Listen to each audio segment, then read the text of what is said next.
What is going on? Welcome to just Brian and Nick today, talking sports. It's a Monday. It's the weekend after St. Patrick's Day. I'm not sure if anyone is moving slow because I know my whole family and friends think it's like an excuse just to do anything. I had friends yesterday trying to get me out to the bar to watch soccer, and I'm like, you guys don't even watch that sport. So, any excuse to get out, people do. But we're back. We're looking at an NBA slate. It's pretty fun. I know Nick has some MLB plays, and then as always, we appreciate all you guys watching it. We appreciate all the sleeper picks, and we appreciate everyone that likes and subscribes. Nick, how are you? That was a long-winded intro, but I wanted to plug in St. Patrick's Day because I'm Tone doing Stamp good. mentioned that I was moving slow. Is that the same shirt you wore yesterday too, or It is not. This is just like a Shamrock shirt. You need to have something. I every year I go out for St. Patrick's Day for a bar crawl out in Center City, and there's always one person that's like, "Ah, sorry, I don't have any green." I don't know how you don't have anything green in your wardrobe to go out with, and for months you're going out and you still can't buy a $5 T-shirt that's green. It's just kind of short-sighted on people, but here we are. here we are? Yeah, so we're gonna go NBA first, then MLB, and then at the end of it, we will do our parlay for the night for NBA. So it's gonna be a little zigzag, but if you see on the ticker, we do have it in that order, and our producer gets very, very upset if we go off book. So, how many? You have one play in the NBA, and then I got four NBA. you got four NBA. Okay, so I wasn't sure if you were lying earlier when you said that you didn't have too much, but you have four NBA. So I have three. So do you want to go you, me, and then we can kind of go that way? That Just get works. right into it.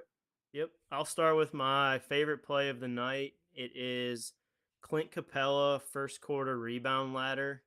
Um, Over the last 5 games, he's averaging 4.6 first quarter rebounds. Playing the Lakers, who allow the eighth most rebounds to opposing centers.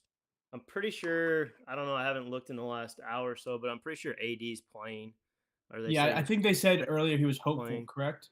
Yeah, trending towards playing, but that's still. I mean, Capella's been crazy on the glass lately. He had like 6 last night in the first 5 minutes. Tons of offensive rebounds.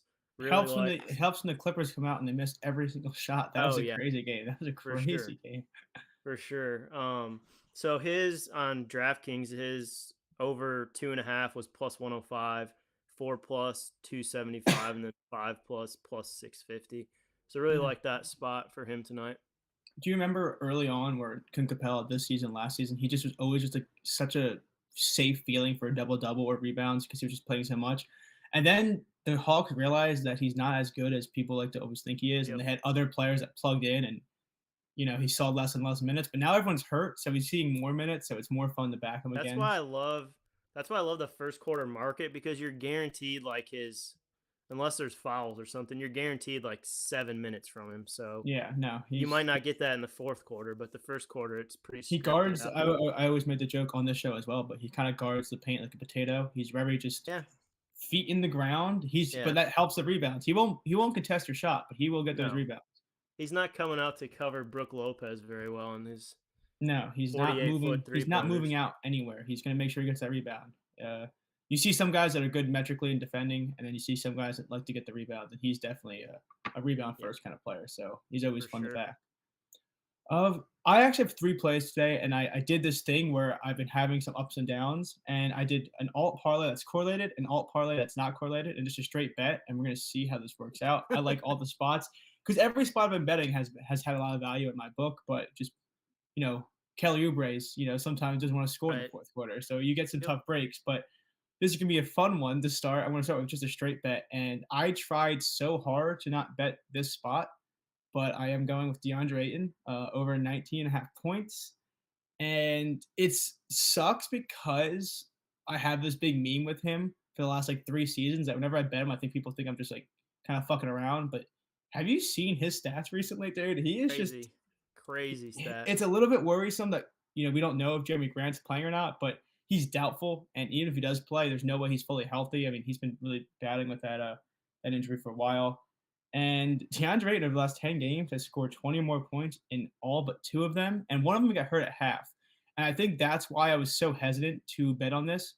I have bet his points prop like 5 or 6 times in the last 10 games, but the only time I've decided to post it was when he got hurt at halftime. So if you take away that game where he had 12 points but only played one half, I mean, this guy's scoring a lot. His volume is crazy high, and he gets Vucevic tonight. And as good as the Bulls are at rim defense, I mean, he doesn't really score at the rim. It's not like he's relying on rim running and Right. whatnot. He does rely on the PNR though, and Vucevic, as good as he is at guarding one on one, he's not very strong in the PNR. They're one of the worst teams at guarding the roll man. And when you have that much size, if you can just get Anthony Simons or somebody to just lob it up, and you add in all the jump shots and the elbow shots, it seems crazy that they were talking about a 19 and a half line for Ayton at this point in the season, where 2 months ago you were getting like 12 and a half point lines.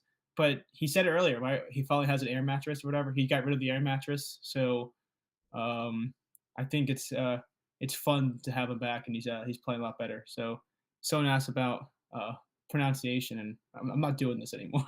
we're not we're not having without Ryan. It's not as fun to both be wrong. So I didn't want to spend too much time Yeah, on that one Aiden. because it's pretty easy. I like Aiden. Like you said, I'm used. I look at that line. I was like, wait, this seems way too high. But then you look, you're like, shoot, he's been crushing that number.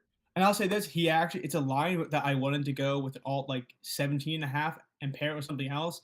And the more I looked at it, I have him projected for 23.8 points. He's seeing 20 field goals a game.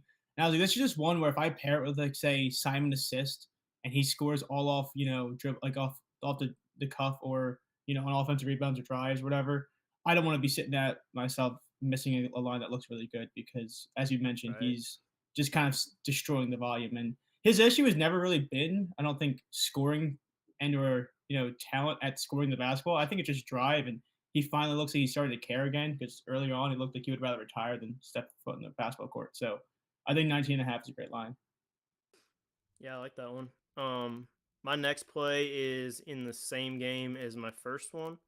Um, DeJunt Murray first quarter assist ladder. Yeah. Um, he What did had he end up with 5. last week? What did he end up with last night? Do you remember in terms of points? Because if you remember on this show, I was saying that I might start taking this point under a lot, and then last night was when I was going to 21. He would have went under. Yeah, Pretty, 21. Because he yeah. was in the FanDuel boost to get 20, and he got Oh 21. right, yes, so he did do that. But So he had 5 last time against the Lakers, and that was with Trey playing.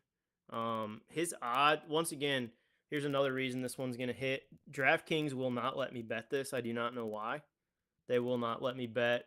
like a limit thing? Is it a limit thing? No, not like it's like you're not betting it. It's like $0. You're not betting it.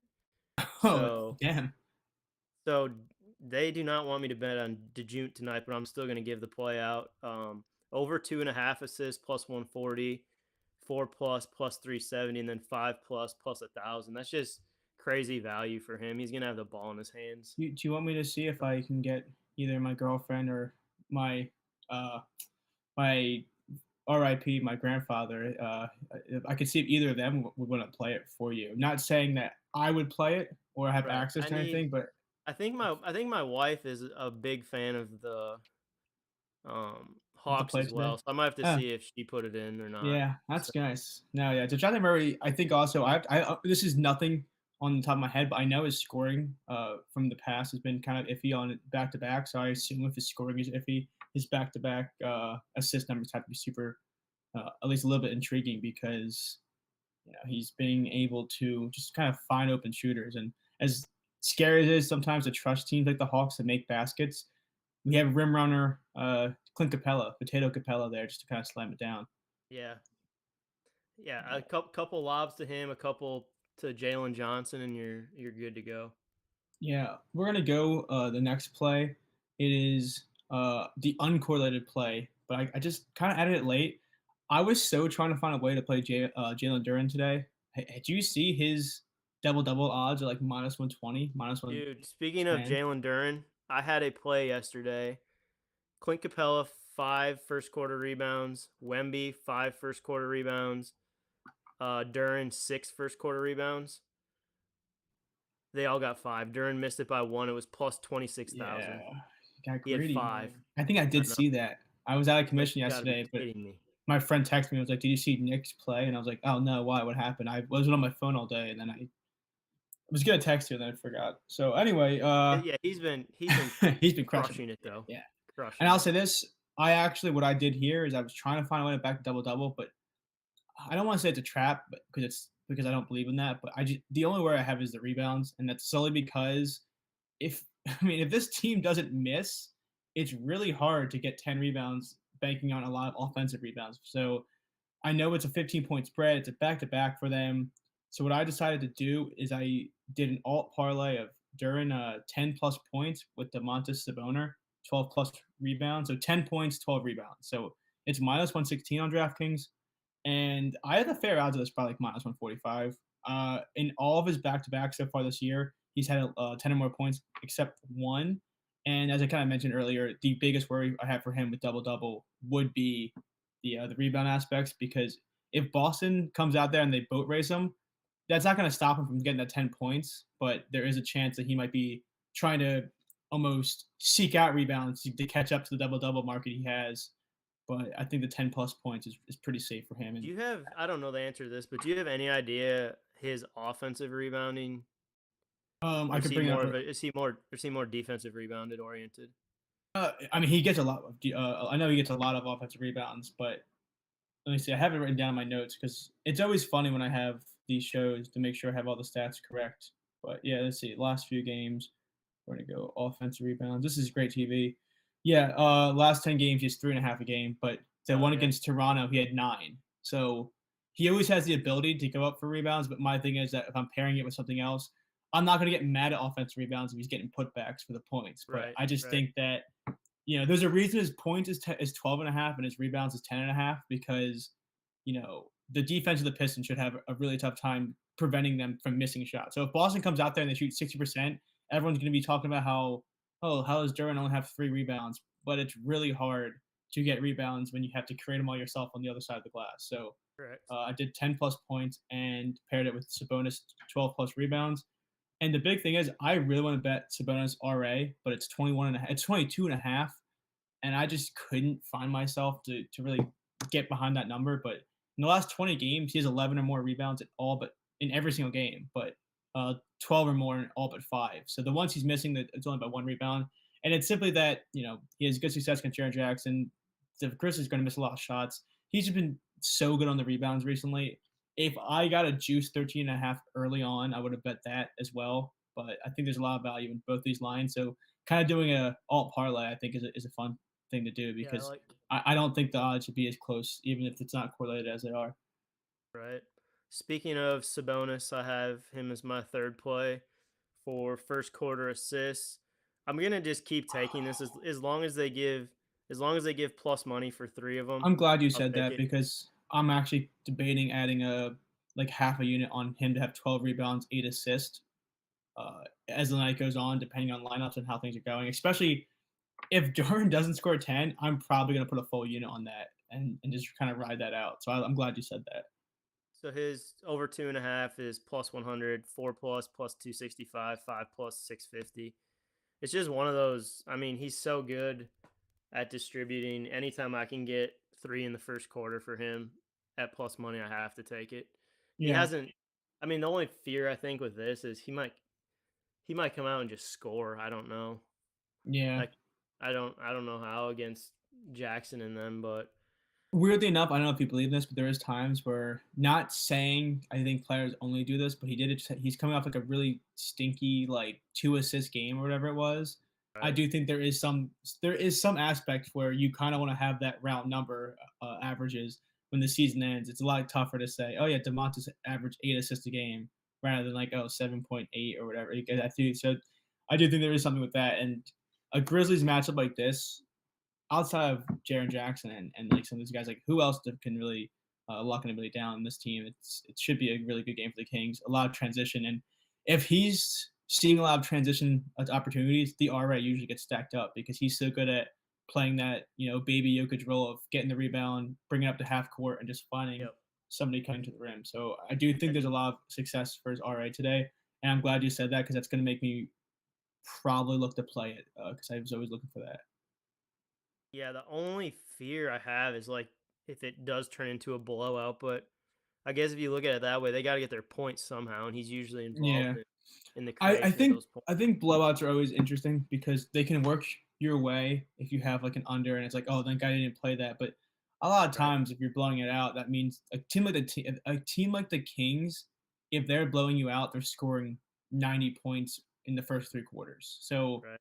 with the way the rotations go, you just gotta hope someone's able to come out there and do it for him. And Saboner and Fox are the two guys to really get that done. So for sure.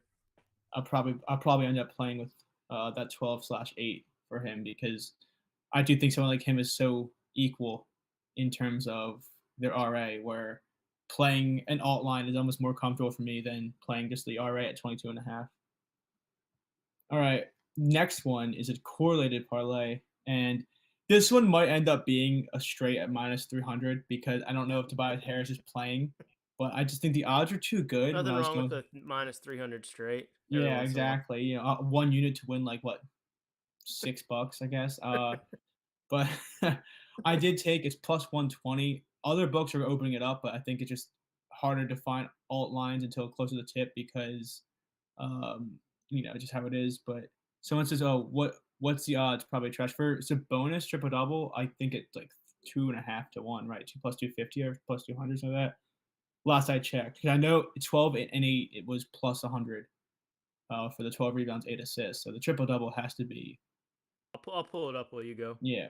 So I took Tyrese Maxey to score 24 plus points, parlay with Tobias Harris under 18.5 points.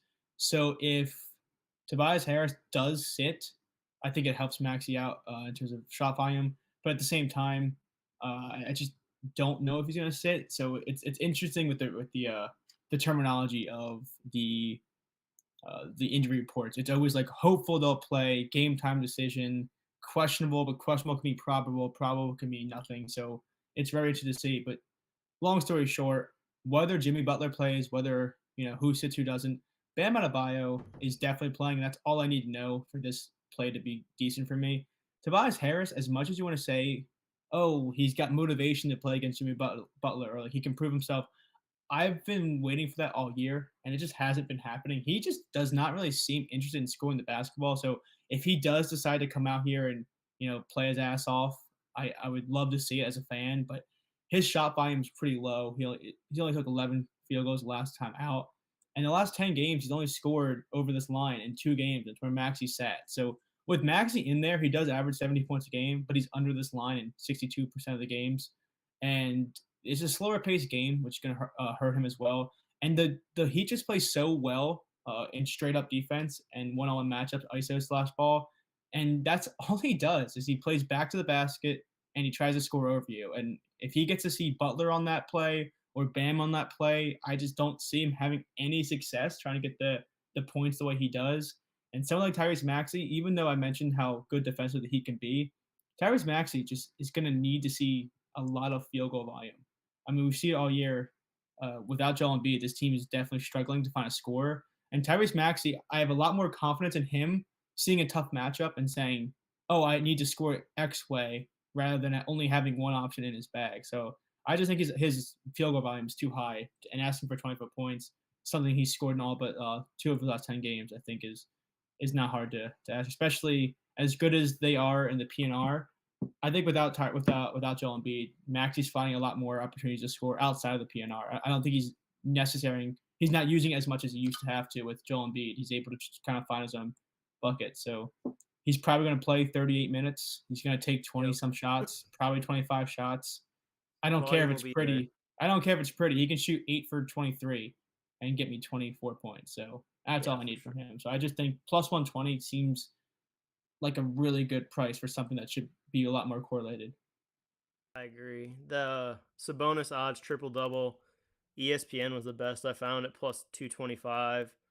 MGM plus 220, DraftKings plus 205, and then It is FanDuel kind of plus sad to 5. think about how good these guys have been because we just talked about how Sabonis is an RA machine, and you're like, oh, I wonder if what would have happened if I sprinkle a triple double, and then it's like plus 190, and you're like, ugh, Yeah, like it's not even fun to do that. Like I don't know, it's really sad to see how the market's kind of adjusted to triple doubles because I know last year Joe Delera on Twitter was another one that we both had like a triple double parlay that paid out like I think about $10 on it. I won 1,500.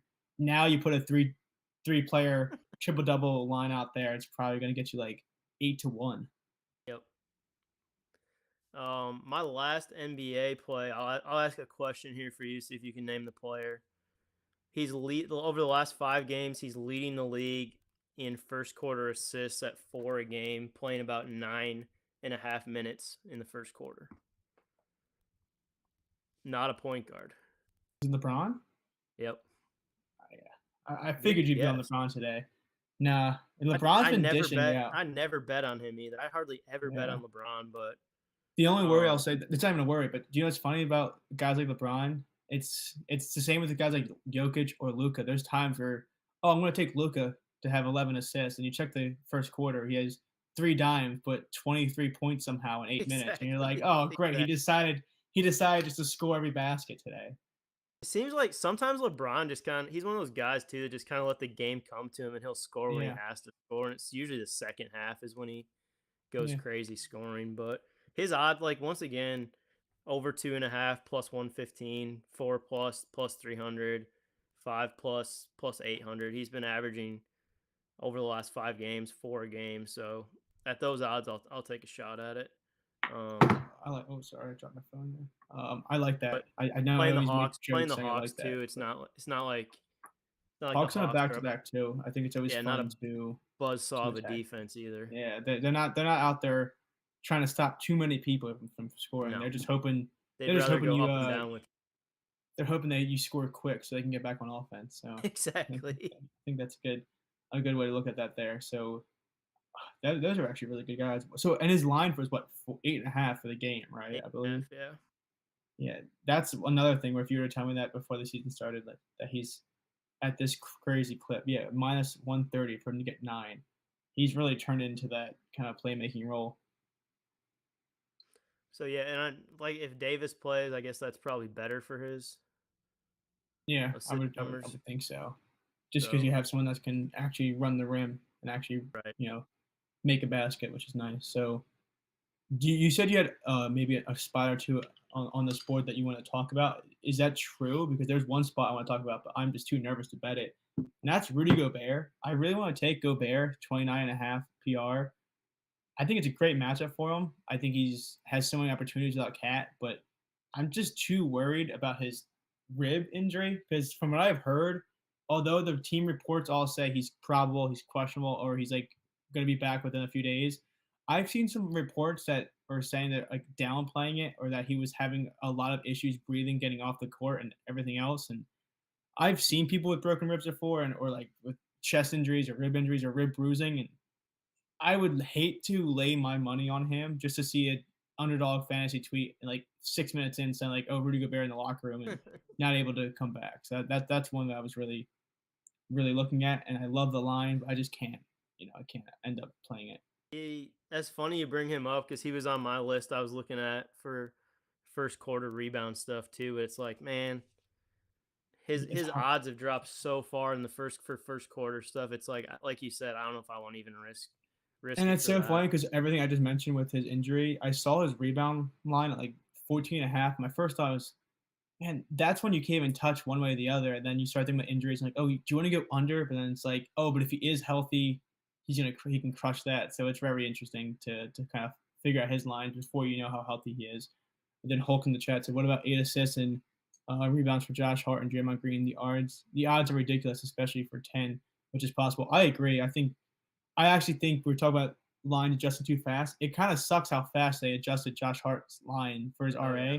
I think like the third game he was moved into that role, his RA was like 19 and a half, and I was like, holy shit, how did that happen? So I think guys like Josh Hart he's taking over like a Draymond role on that He's Knicks team. also playing like 48 minutes a game too, which is It, crazy.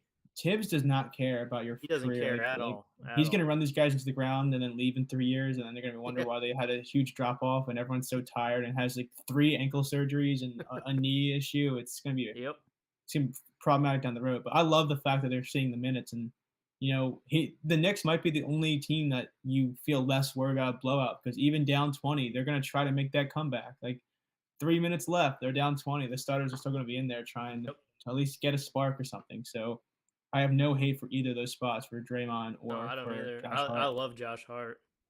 Yeah. I was so hoping the Bucks got him when he went to the Knicks. I was like, man, he's a I wanted the perfect, Sixers to get him because I thought that'd be a good perfect fit guy to fit too. in. No, it's kind of sad that guys like Josh Hart didn't find a starting job right away this year because, I mean, I would take that guy on my team any time of the week. I mean, sometimes offensive rebounds are just giving a shit and trying, and he's always out there playing 45 minutes with a max effort. So it's always fun to watch him play. It Yeah, everyone's said talking about Josh, it. yeah, Josh Hart 10 assists plus 1600 on 365, triple double plus 1200. Makes So sense to me. Yeah. yeah, So, do you have any other spots on the NBA slate before we move on? Like, do you want to at least mention, or I don't I just have want to make sure anything. I just want to make sure I mentioned Gobert because No, I man, did. I did look a little at Josh Hart. I have not and done anything official with him yet, but he was on my short list as well. Him, Gobert, Duran, but I haven't put anything together with them yet. I agree with that. So, do you want to move on to? We're going to do MLB for a little bit with Nick. I know he has some ideas and some things there, and then we can go to the parlay for the NBA. So, I'm going to kick it over to Nick, who's going to probably just make Yeah, all of us millionaires. Wed- Wednesday first game, Dodgers and Padres. Glass now versus Darvish. Um, I have one play so far I've put in. I have a couple other I'm looking at. This was a market that I don't know if it started last year, but I just kind of paid attention to it. It's the first strikeout thrown, so which pitcher is going to record the first strikeout? I took Glass now plus 270. Yu Darvish would be pitching first, so he's minus 400. So basically, you have to kind of, I mean, the thought is to escape the top of the first, and then your guy gets to strike out the bottom of the first, or vice versa if you have the other guy. But so trying to get past this, I guess it's going to be Mookie Betts, Shohei, and then Freeman. So Shohei is going to be your biggest worry probably against Darvish. But I just plus 270 for Glass now. Glass now's he's easy a strikeout in inning guy. So just try to escape the top of the first there. I did look at his. I wanted to run his 5 strikeouts in Dodgers to win, but it's like minus 145. So I'm going to keep an eye on that as well. His line is Glasnow's line is like over 6.5 plus 115 or plus 120. His last his last spring training outing, I think he went 5 1/3 against the Giants and had 8 strikeouts, no hits allowed, one walk or no walks, can't remember, but no hits allowed. So I just think the thing with him is I think they're probably going to be cautious with him. Just Yeah, the Rays never let him go super long. There's the Rays don't let no anyone pitch super That's long. very That's true. kind of But that's the last thing the Dodgers can afford right now is for him to miss time or get hurt or anything like that. So I'm sure they'll probably be extra cautious with him, especially out of the gate. Um, so those are just some spots I was looking at, and then I'm waiting for FanDuel to drop the alt RBIs, but I think I'm gonna ladder Freddie Freeman RBIs. They have his one RBI up at plus 135. He's the only one that really has any long term success against you. I think he's hitting like 290 and like 30 at bats off of him. So, and then where he hits in the order, there's gonna be so many opportunities with guys on base for him. If they're gonna pitch to Shohei or they have to make a choice there. And then you have Mookie leading off, who's always a threat to get on, steal, hit a double. yeah. And Um, then Tone Step in the chat also mentioned just how brutal that that lineup is when you really look at it for the Dodgers. It's crazy what money can buy you in this league. It's wild. Yeah, it's not a bad lineup, I don't think. Looking at that and then looking at the Brewers, I mean, it's pretty comparable. I don't know how you can really Yeah, choose big Brewers choose lineup this year. choose Yeah, one or the other, but same with the starting rotation. It's when you're looking at the National League, it's probably between those two teams, but I guess a lot of people yeah. are going with the I'm sure Dodgers there's for no some. other National League team that kind of even compares. I think No. the MLB came out with the top 10 power rankings this year. And I think they had the Braves at 6, right behind the Brewers. Right? They had the Brewers at 1, Braves at Yeah, they said the Braves and Phillies would probably be fighting for a last wild card, I think is what they had them at. mm-hmm. Yeah, with the Braves, I mean the Brewers, they also maintained their all-star pitching staff, right? They did that. They were able to Yeah, keep I mean, everyone. they didn't lose They their were 1 and 2, so that's. Oh wait, no, they that's did. So that's yeah. good. So they're gonna have to hit a lot of bats. So let's see. I actually have it put up here. I just want to bring that up. Power rankings for this year. They have the Braves, Dodgers, Orioles, Phillies, Rangers, Astros, Yankees, Blue Jays, Rays, and Diamondbacks. Diamondbacks kind of slip in there, but I might just be bitter with that one. Same here. They swept the Brewers, and the Brewers had them at home in the first round Yeah, of the playoffs. Swept yeah, them. that was. I mean, I don't hate the D-backs, but man, that's crazy how their run last year. Just every team being like, oh, it's just the Yeah, hot at the D-backs, and right time. then they got hot at the right time, and that's really what you need in this league. But I'm sure we can have more discussion with Ryan next week, and maybe have some futures prepared or some fun things before the official opening day at the 28th, because I know Right. they have the 28. two games like kind of staggered, but for all intents and purposes, the real opening day is in what 10 days. So baseball being back is very fun. So They that'd be a nice said, wrinkle to add to the show. will this season start batter friendly this year? I mean, it's going to depend. You got to watch the weather this time of the year and where they're playing at, whether they're indoors, outdoors. If you're playing in Wrigley Field right now and the wind's blowing in and it's 30 degrees out, I'd say probably not. I, So just I will I will shout keep an out eye on that. Ballpark Pal Yep. as well, because early on, especially, the temperatures and wind can play such a huge impact on any single game, any single time. Because there's sometimes the Dodgers, this Dodgers crazy lineup will be playing at Wrigley, and you're like, why the hell is their uh, team total at 3.5? And then you look at it, and every single ball that's a home run ends up being a pop out. Right. How do I feel about this? I just got a text from DraftKings that says the most bet player prop is DeAndre Ayton under 19.5 points. Is that true? Are people actually just hammering? Are people just They're hammering his listening to the under? show and they're like, no, no, no.